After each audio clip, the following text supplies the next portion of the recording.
Good morning. I'd like to thank the Poddar Group and Mrs. Beer for organizing such an amazing conference. Every year when I've been in this conference, the first time I heard, the next time I spoke, it has led to a new product which we've developed, which we're really proud of. This year, let's see what happens. So they've given me a workshop format, but since we're over time, I'll have to wrap it up in half an hour, I guess. So we'll go really quick. I'm supposed to talk about competencies. We talk about education, we talk about everything else except for what happens in the classroom. We talk about the aids which we give to the teachers, to the school, but we do not talk really about what happens in the classroom. So today, we'll take your experience from the teachers, from the students, from parents, and try to see how is it that you'd want to change your classrooms. Also, it was a brilliant talk by Mr. Khan when he talked about disruption and how growth is not really something which we should look forward to mindlessly. But what we should do is adapt to the future.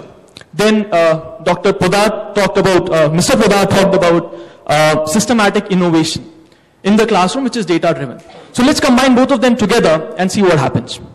Before I come to you, I just tell you a story. In fact, before going there, let's talk about this. So is there a need to talk about what happens in the classroom? Is classroom doing really fine or is it not doing really fine? So in 2009, the PISA study, when India participated in it for the first time, India ranked second from the bottom. And that was not really a good thing for India, right? And government took lesson from it. They realized what mistake they'd done, and next time they did not participate in the study. Is that what we want to do? So jokes aside, they did put in some measures to improve the classroom scenario. Can I have a marker and the eraser there? They did put some measures in place, but again, nobody talks about what happens in the classroom.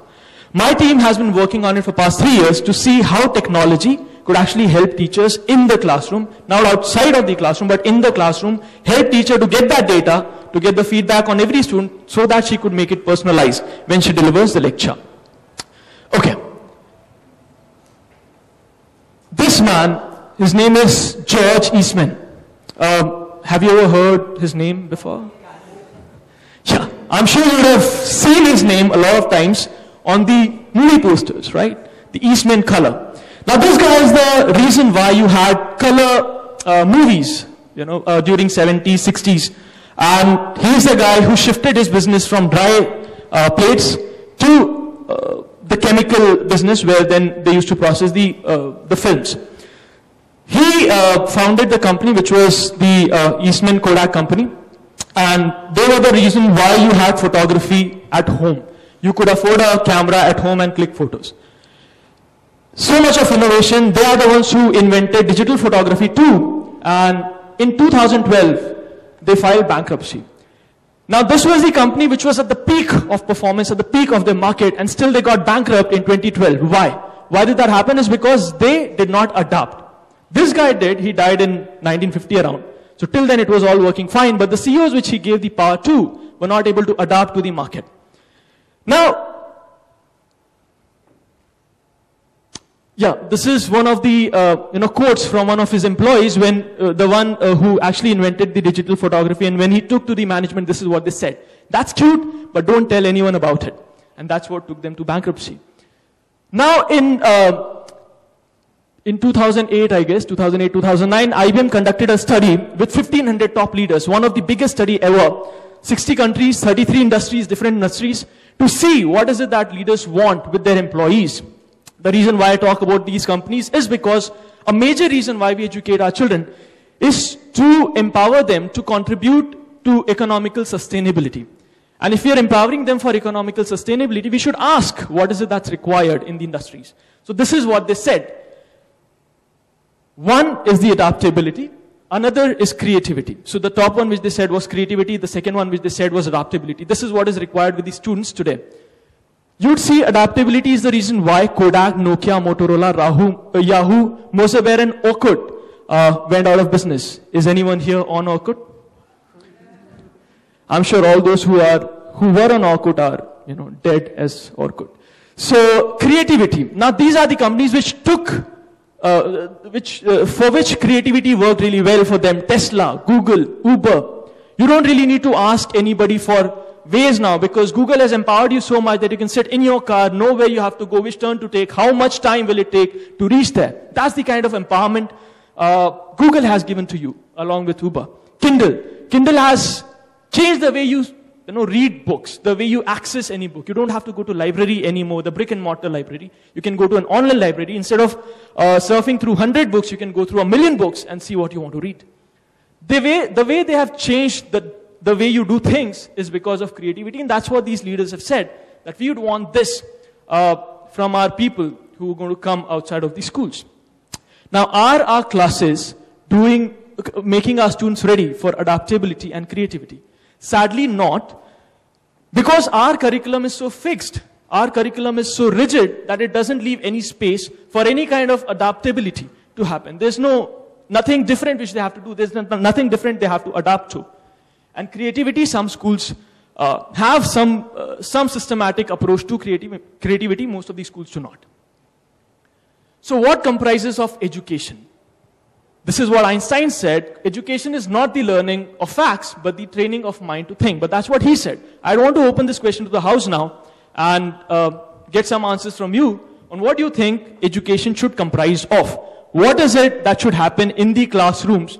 What is it that the classroom should prepare the students for? 4 or 5 different points which you think should happen in the classroom. Quickly, so that we could just point it out there.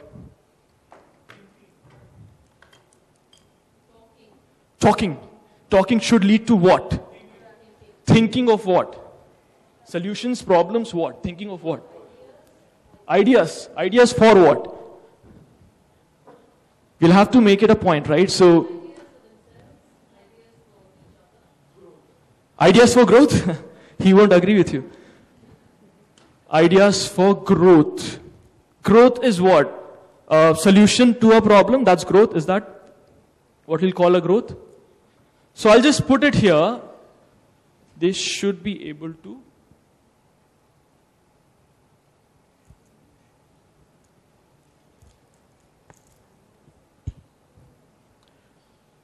You said talking. Talking leads to ideation. Ideation for what? Ideation for growth. Okay. What else should happen in our classrooms?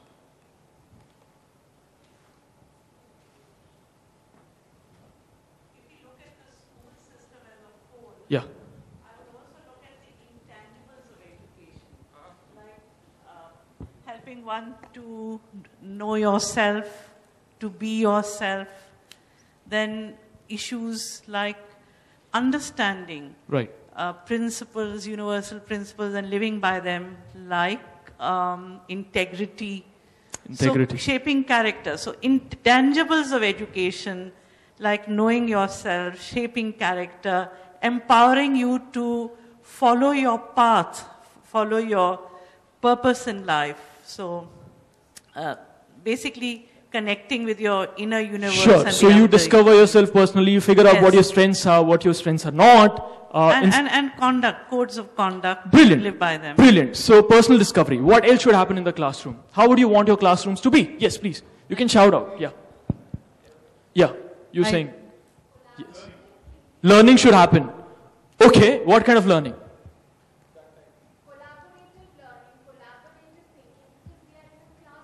Okay. So apart from personal discovery, it should be social discovery too. You should also understand how do you work with a team and stuff, right? Yeah, please. I think in today's information explosion... I can't see you. Yeah, okay, yeah. Lakshmi. Yeah. How to and what to choose. I mean, there's so much available the minute you enter, let's say, the Google Mama, as they call it. Sure. You know, how to choose and what to choose, what's relevant. So I think this ability to discern and make decisions, and I think that's an important thing that must happen inside the classroom. So analyze and decide. Okay. What else? Education is creating a situation in the class or anywhere in the world where a child is so curious to learn. Okay. He wants to learn. Curiosity. That's nice. What else? I think that children should be encouraged to make mistakes, that it's okay to make mistakes. There should be encouragement in the classroom. Brilliant. encouragement in the classroom. Okay, what else? Unlearn and unbox. Unlearn and? Unbox. Okay, yeah, okay. Unlearn and unbox. Okay. All right. So that's just the process of going through all these, right? Okay. Yes. You can shout out. You can shout out. You don't have to get the mic. Just. You want debate? Dialogue and debate is, analyze ideas for growth and the social discovery where you dialogue and debate. Yes, ma'am. Yeah. Communication. Right. Communication is very important in the classroom. Yeah.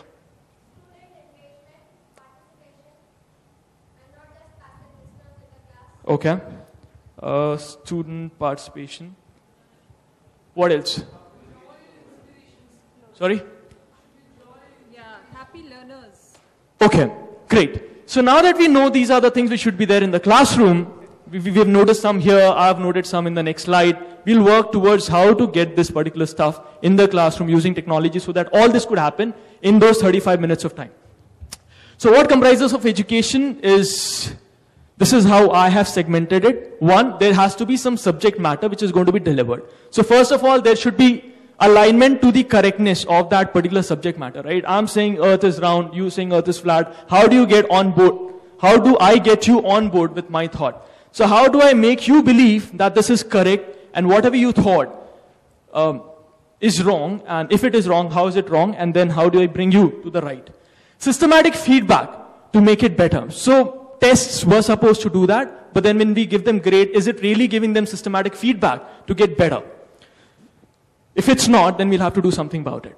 Push boundaries. So now you've told them that, hey, earth is round. And that's something which you had to tell them. But how do you push the boundary and ask them to figure out more about it by themselves? So once you've pushed the boundary, you say, all right, this is the subject matter, which is where I have to teach you. But this is not where you have to learn. You have to learn much more. So this is where I've pushed the boundary.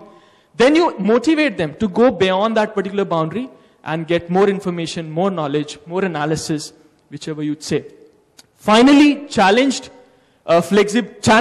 flexibility to innovate, which is where you say, all right, this was the area where there was subject matter. You figured out more from what exists, but how do you create something new out of whatever you've learned till now? So these are the ways to get these 5 points in the classroom, right? How does the classroom look like today? Right? When I was making this, and it's so amazing that as I work more and more in the education sector, I realize how bad my childhood was. So I've no idea what I studied in history. I have no idea what I studied in any other subject except for the ones where my parents actually pushed me, taught me something when I sat with them personally one-on-one, like physics, like Hindi, like Sanskrit. Now these are the subjects which I loved. Why? Because probably I got one-on-one attention to that particular subject. But otherwise, there's this incident in class 10th, I think, and it was just before the board exams. And, my school, Catholic school, the teacher would not really teach much. Actually, it has nothing to do with the Catholic school. The teacher would not teach much, and she would have answers prepared, and she'd ask someone to go and write the answers on the board. Now, don't mistake me, don't judge me also on this. So she said something, she said Austria, and I like, no, that should be Australia. It was Austria, I had no idea that chapter had Austria in it, right? No, totally disconnected from the subject. The only subjects which I loved were physics and the other subjects which my parent got deeper into with me. This was never said by any teacher. How does the home look like? Student likes something, parent says, no, you're not supposed to like that, you're supposed to like this. How can you decide what is he supposed to like? Shouldn't you be using that to make him like something else? If people don't know what R.D. Sharma is, that's a mathematics guy. His books are the ones who take you through the board exams in class 10th. R.D. Sharma. And you of course know who Anushka Sharma is after the cricket match. Yeah, so you saw how the class looked like, then you saw how the home looked like. You'd see how the society looks like.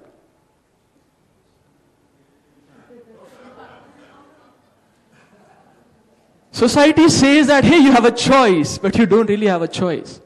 So if society was so good, why can't I take arts? Why can't I take music and still get the same kind of respect? Because recently we were counseling a student and who is so adamant on taking science. And a major reason there, I suspect it could be that he thinks that going to arts or commerce is just something which is a tag that, hey, you failed. Who puts that tag? Society puts that tag. So this is where the society comes from. And this is how your school looks like. I use this again and again because it's a very correct representative of what goes inside the school. There are different kind of animals put up here. There's elephant, there's monkey, there's fish, there's dog, and there's man sitting on the table. He says, for the fair selection, everybody has to take the same exam. Please climb that tree. Now, here, it doesn't really look correct, but in the classrooms, that's what happens. There are students who are very good with number crunching. There's students who are very good with expressions, very good with analysis. But we say, hey, it's fine, you're good with analysis or expression, but your number crunching is bad. So why don't you work more on mathematics, leave away physics, leave away English, and get mediocre here also and there also. So, is that correct? That's not really correct. So how do you want it to be finally? So this is an activity which we'll do right now. In fact, instead of taking the impromptu responses, since it's supposed to be an activity time, we'll get you shaking a little bit now. You've got notes, paper in front of you. You've got table with you. You've got brilliant people with you. Could you recollect? Just to start, we'll just start right now. You could say out loud and then you can go on the table. Could you recollect the classroom practices from your time? Or if you're running a school right now, from this time? Which are the practices which you think are very dominant in the classroom? Then we'll see, you can put them in the right category or the wrong category. And then we'll right or wrong later. So, classroom practices which are very dominant, which normally most of these schools use. Any comments there? Yeah. Okay, so one-way delivery, direct instruction, brilliant. So that's one thing which predominantly happens in every classroom, one-way delivery, right? Okay, what next? You can, yeah. Yeah, exactly. Making the student shut up, right? By throwing a chalk or banging the duster or screaming at them, but making a student shut up basically that, hey, you're not supposed to speak, I'm the guy here, I'll speak. Okay. The right thing that should happen is let the child... When it gets on the mic, I have no idea who's speaking. Let the child write his or her own answers because if the teacher gives the answer, the teacher is evaluating herself or himself. So let the child write his or her own answer. That's a solution. Right from That's a solution. We'll come to it after some time. Right now, we're trying to see what happens in the classroom right now. No, but this happens in my school. That's why I'm telling you that. Okay. So you let the students write their own answers. Yes. Then what happens after that? What's the process? After that, of course, the answers are discussed and checked. So every child has their own perceptions. How many students do you have in a class? 45. One teacher, 45 students, Yes. and how many minutes in a class? How many? Minutes. How much time? How much time? 50 minutes. 50 minutes. Yes. 45 students. And you're able to discuss everybody's answer in 50 minutes? Almost everybody's, yes. And there is no limit to completion of syllabus as such. Which subject are we talking about right now? Any subject you take, I'm talking about senior KG onwards. Okay, let's take up class 8th, English. Yeah. Yes. There's there's an essay which is to be written. Right. Okay.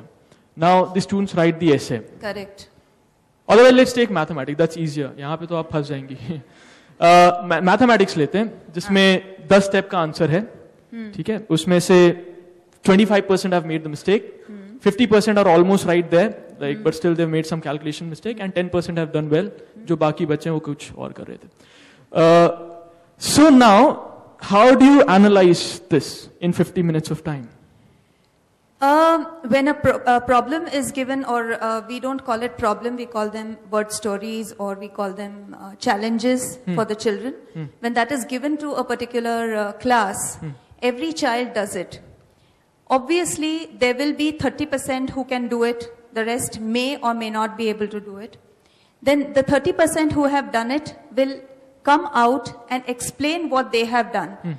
And it is very fascinating to find that out of even these 30%, there are almost 3 to 4 different ways in which the child has done done it. But I wanted right. to understand the procedure on 15 minutes. How were you able to get the data, first of all, from all these 30, 40 students, and then also analyze. The data need not be collected right there. Okay. So the analysis doesn't have to be done right there in those 50 minutes. Okay. It's a year-long process.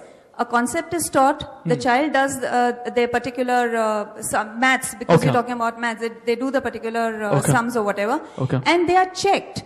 Some of them are discussed in the class, most of them are done at home. That's great, that's great. Which school is that, ma'am? Gundecha Education Academy. Okay, brilliant. So we can have a clapping for them because of the hard work which they're doing to check all the answers. Let's get back to the correct, the current scenario. I want a lot of negatives, not really a lot of positives. Amazing. Comparisons. Brilliant. Comparisons. Yeah, I already said brilliant to that. And since I hold the mic, may I? So comparisons is amazing, not just in class, also with the parents, right? So you compare not only with Sharmaji's, son or daughter, but you also compare with your own brother, sister. And while I was preparing for this particular presentation, I just called randomly people and I said, hey, whatever problem you had in education, just tell me. And some people were so, sad about the fact that their sisters, the older sister, was smart and this one was not. So she just could not do those particular subjects, and whenever the elder sister would come to teach, she would have inferiority complex and she would just not make any effort. Yes, sir. As a student, what I face normally is, if I go beyond the textbook to learn something, that is only I get a qualitative recognition for it. Even if I know something more than the students, I'll be marked only on textbook knowledge what I have, not on something more I get to know through my own efforts. Okay. So you don't have any recognition for anything extra which you put, is what you're trying to say, right? So there's no recognition for any of the innovations which you come out with. You've got the recognition for only that charted path which a teacher or the curriculum has charted for you. Or not just innovations. What happens in the classroom, what happens in the classroom is a very direct classification into right and wrong. So things are either right or they're wrong. Very often you don't have either time for that journey of discovery for a child, or for exploration, or for analysis, or even for discussion and debate into arriving at an understanding of the grey spaces between right and wrong. I'm so happy that you accepted that, because one has to accept it, right? That alright, I can do so much more, but there's less time, but I have the intent to do more. And that's when we could go ahead and get the solution. So she wants to analyze, but there's not much time in the classroom. So you want to explore more areas where you could get more time. Yes, ma'am. Lohit, when you're struggling with where the sound of the mic is coming from, just look for me. I'll point. Yeah? Brilliant. A lot of times, fear is used for discipline rather than inspiring respect. So nice. So फिर क्या होता है? Discussion should be promoted, and a teacher should become a co-learner rather than, as has been said, a one-way disseminator of knowledge. That's nice. That's nice. That's brilliant. In fact, I don't understand why do teachers punish any of the student. They might have their own reasons, but when I take the workshop, I don't see any reason, because when they say a wrong answer, I'm so happy that you've actually gone ahead closer to the right one, right? And I can now channel your thoughts. You've just given me more information to make you convinced for that particular answer. Yes, ma'am.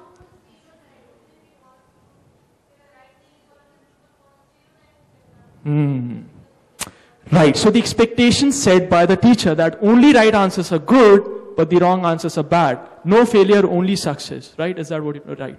Yeah. There's an exam-centric approach. It's not only limited to the textbooks. Every answer has certain keywords, and if you miss out those keywords, you don't know what you're doing. Brilliant. So incentives. What is incentivizing that particular student? Is that the marks? If it is the marks, then he'll try to figure out how is he getting the marks. If it is the keywords, that's fine. My job is done by just getting the keywords. I don't have to really think about it. All right. Lot of thoughts. Last thought. I believe that there is a quantification of knowledge. Suppose there is a syllabus to be completed and it could not be completed in that term for some reason. It is not carried forward in the next term because it's not. Nice. So there are 50 students in the classroom, 10 people understood, 40 did not. Still you promoted them to the next class. They don't really know what happened in the previous class. That is not retaught because that's not... That is not retaught. Again, because there's less time. Alright, last thought. Yes. Can I? Okay. I think labeling the students and not the action. So categorizing them like, you are, you're dumb, or, just labeling them and treating them like one category and not giving them time for improvement. Right. Also punishing students if they've done something wrong, just go outside the classroom as if he's going to learn more there. Yeah. Final thought. Yeah, I feel that not everybody in the class is always attended for the simple reason we have a mixed group of learners.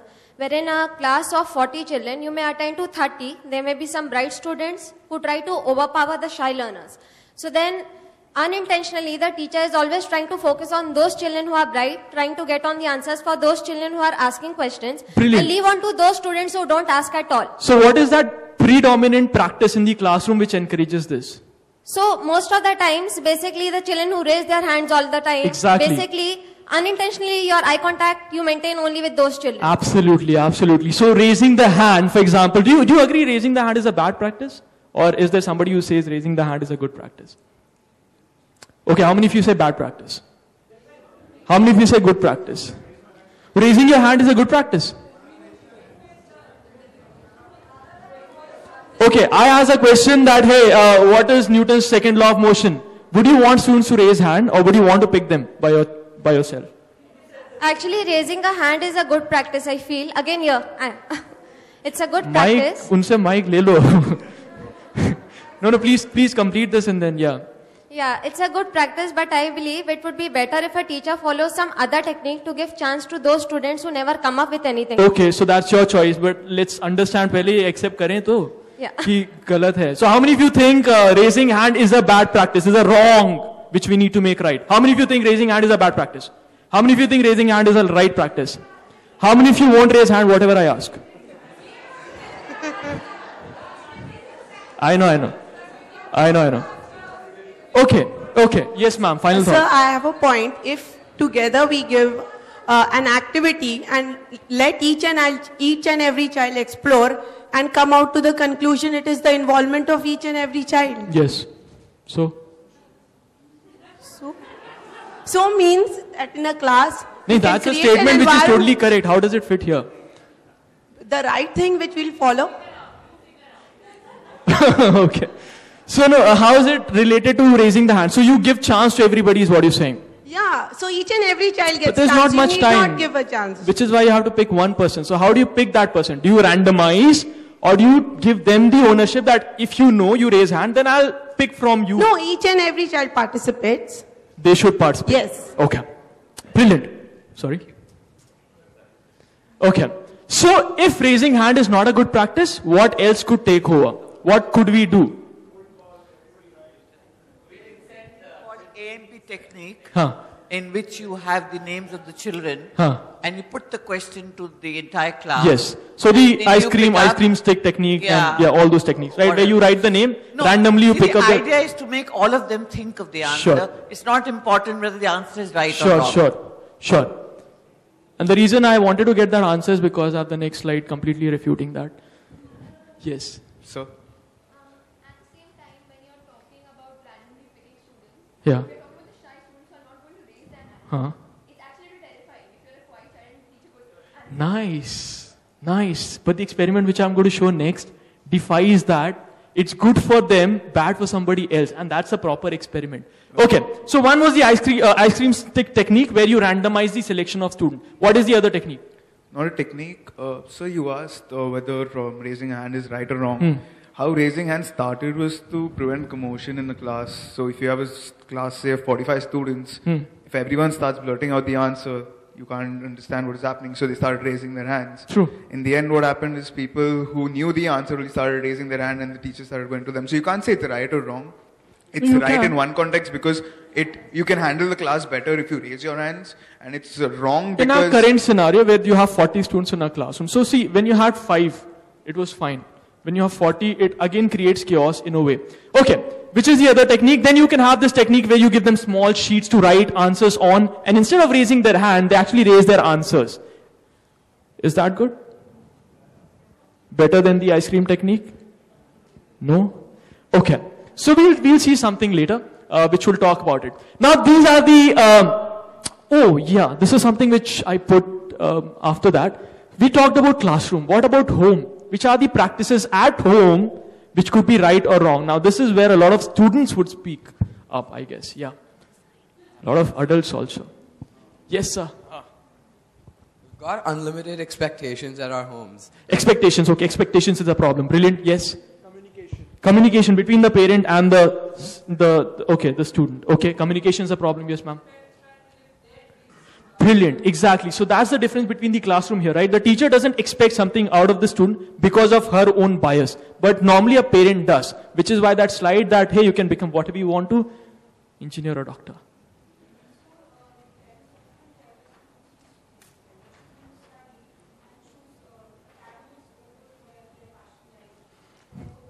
Right, so social pressure channels their expectations. All right. Okay, so these are the things which I could think of. Now, since we don't have much time, we won't be able to write it here and discuss all of them. So, direct instruction which happens in the classroom, I feel is a very bad way to give out any kind of knowledge. I'll show you an experiment which proves that.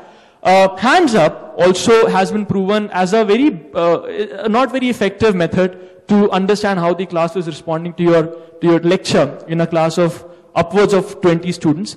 Practicals with known conclusions. Now, this, I'm sure would happen in your school also, where the chemistry teacher be below 60 go to C. Is that a good thing or a bad thing? How many of you say good thing? Now, this creates a huge divide among my audience also. How many of you say good thing to segment them based on their marks? Sirf 5 log. These are the ones who are actually being frank. How many of you do not agree with this philosophy? Okay. Yeah, how many of you do not agree with this philosophy? Anyone who has a comment on this, something which is very disruptive? Yeah. Yes. Huh. Sure.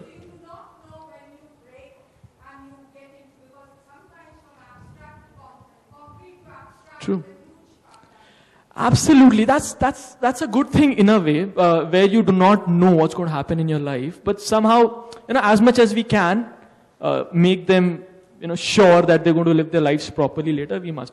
Okay, so let's understand a little. Why do people who said yes to it? Why is that a good thing? Lohit, may I have an opinion or am I infrastructure? No, please go ahead. Right, no, I'm just clarifying, it's a real question, genuine question. Right here, yep. So,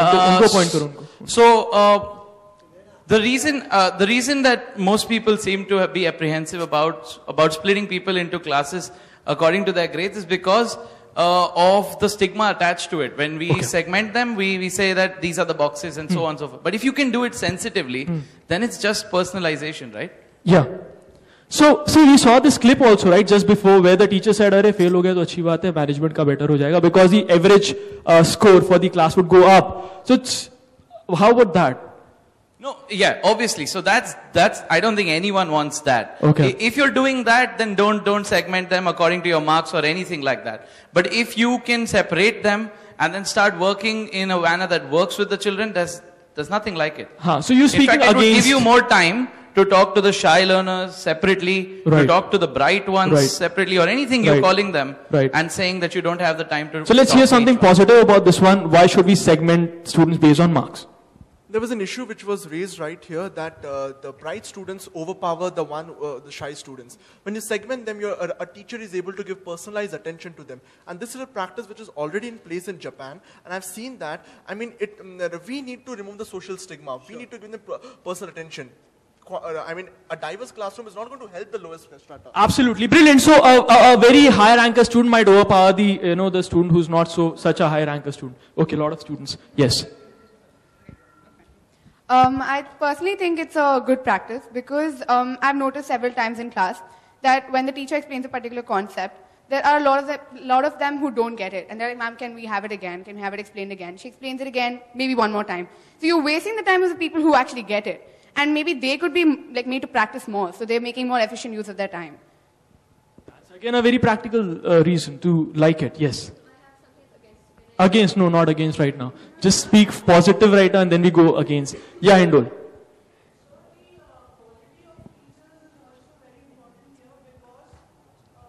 Final. Does it work well for them? And a lot of time time what happens is the people who are in the classes meant for the lower grade students, they continue to be there and don't make it to the top ranks. So if there is a division like this, it is also important that the teachers are actually paying attention and not just teaching them for the sake of it. Okay. Final, yeah.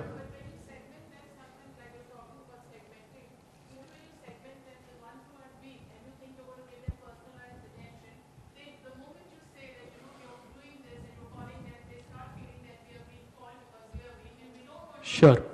Right. So there are 3 points which I could understand. Why is it good?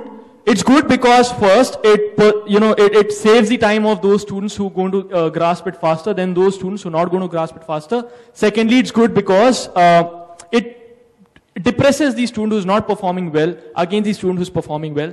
The third one which you said, which was? So there's a stigma attached to it, which is why it is bad. So if it is not public, if people do not really know where you've been segmented, then probably it'll work fine. Alright, people who are against it can give me a point, and so many hands. Okay, both of you spoken, okay, she's also spoken. The girl at the back, you can just shout out. When you segment kids and say suppose the people who are getting good marks are put in one class and the people who are getting bad marks. Can't hear you, you have to, keep your mic closer. Okay, people who are getting bad marks are put in one class and people who are getting good marks are put in some other class.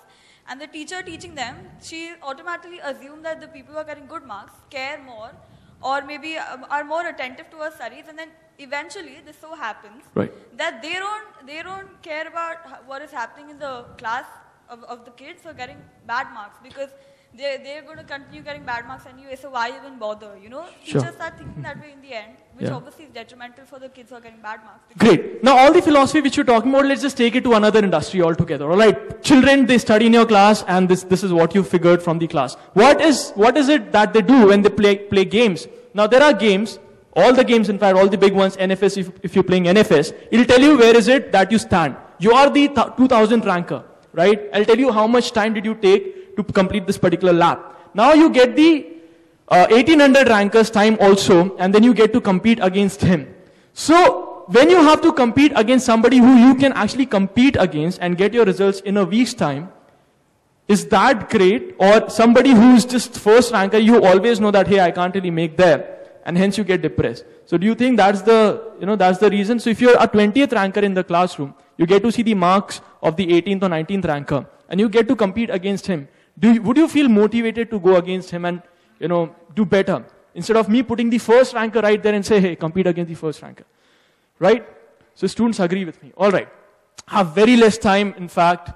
So, I'll just read this out and then.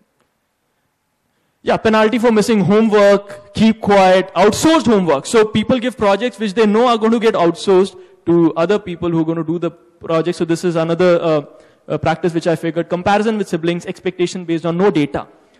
Sorry? Yeah, Delhi is full of that, yes. How to right the wrong in terms of direct instruction. I'll show you a video and I'll wrap up in 5 minutes. I won't be able to show you everything now. Which talks about how direct instruction could be changed. This is a clip from a beautiful movie which I saw 3 years back. I don't know if you've heard of this movie. It's called Sita Sings the Blues, which was animated by Nina Pale, a brilliant animator. And it was a completely crowd-funded movie. Now the story goes like this. Nina Pale was really heartbroken after her breakup, and she made a whole story of Ramayana from the perspective of a woman. And hence Sita Sings the Blues. So the introduction of that movie was amazing. Have a look at that.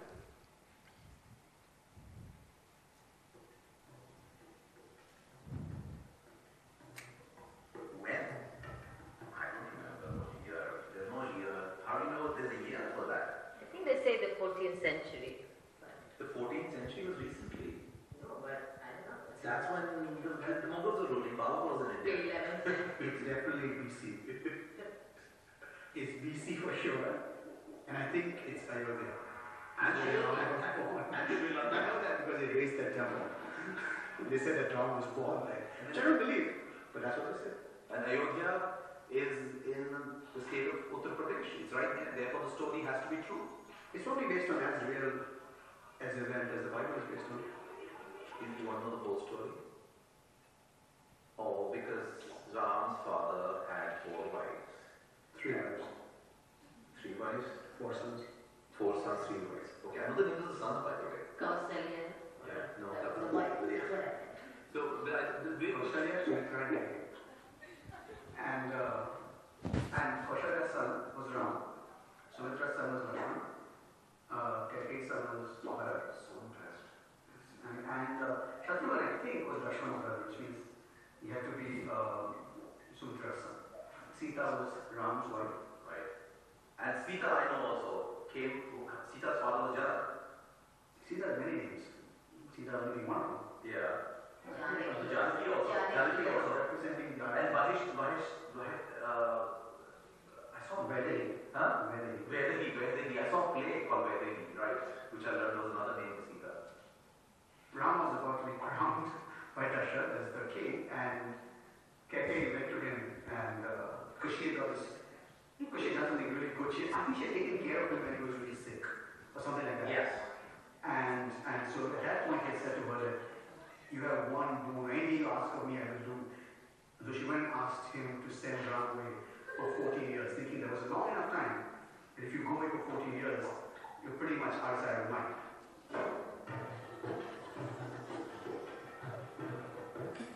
It should stop right here. Oh, stop. Yeah, good. So, now I'm sure all of you remember what happened in Ramayana, right? Whose daughter was who, whose son was who. Now, the brilliant thing about this was that the storytelling here was based on refutation. So it was not a direct instruction. They did not say that, hey, this is the mother, this is the father, this is the son, this is the brother. This is the story. There was refutation. There was going back and forth. And that registers in the mind really well. So we've been recording our videos that way now, where we get to the misconceptions of the student by crowdsourcing the misconceptions from the students, put it all together in a particular video where we know that if this is what they're thinking, they must be thinking wrong in this direction, and this is how we can clarify that. Now, why should you take my word for it? Why should you take Nina Pale's word for it? So let's take the word of a guy who's actually done a thesis on how to teach physics with multimedia. Did you ever think that the reason that I start with the misconceptions is because I wrote my PhD on how to design film to teach physics? And I found that if you just say the correct stuff, trees get most of their mass from carbon dioxide. Yep, pretty much covers it. Viewers don't actually learn anything. They just feel like they're learning and become more confident in the things that they felt beforehand. Okay, so this was the solution to direct instruction which I was talking about, and this presentation goes on for 20 more minutes, but we don't have time right now, being pulled off the stage now. So won't be able to show any more videos. But if you have any questions, you can put those questions up on the internet, or you can ask right now if you have. So in fact, there's an activity related to incentives, which I was going to share, but maybe next time. So any questions, you can go ahead.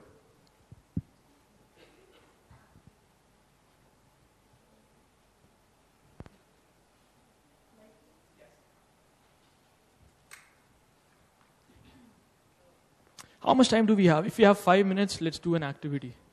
What was the lunch time? We have 5 minutes? Let's do this. That's a very good thing, very good activity which, can you put that back?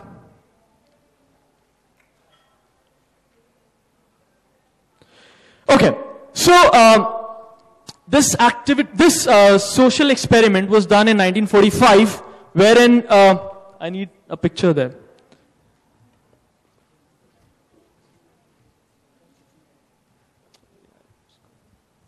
For any one thing across. It can work for some set of kids and some for not the others. And that is where the skill of a teacher and teaching lies, that what works best for your child is right in that particular context, and what doesn't work for that particular child and his or her learning is therefore not right. So to say this is right for all times and for all kids, and that's wrong for all times and all kids, is perhaps what you need to be wary of. That's totally correct, and that would have been the conclusion in this PPT also. We have launched something called as DeFi, where we've tried to gather a lot of data from the student when they watch the videos and when they do the questions at home. When this particular software collects the data, we've put in machine learning there, we've put in prediction analysis there, so that the software knows that when I throw this particular question to this particular student, what is the probability of him solving it? It collects all that data and gives the teacher all that data when she's teaching in the class. And it also tells the teacher which question to be asked to which student at which point of time. So we've tried to, as he said, it has to be data driven. We've tried to take a lot of data to make a profile of student so that it's not random anymore, so that a teacher knows what's going on inside the heads of the student. Yes.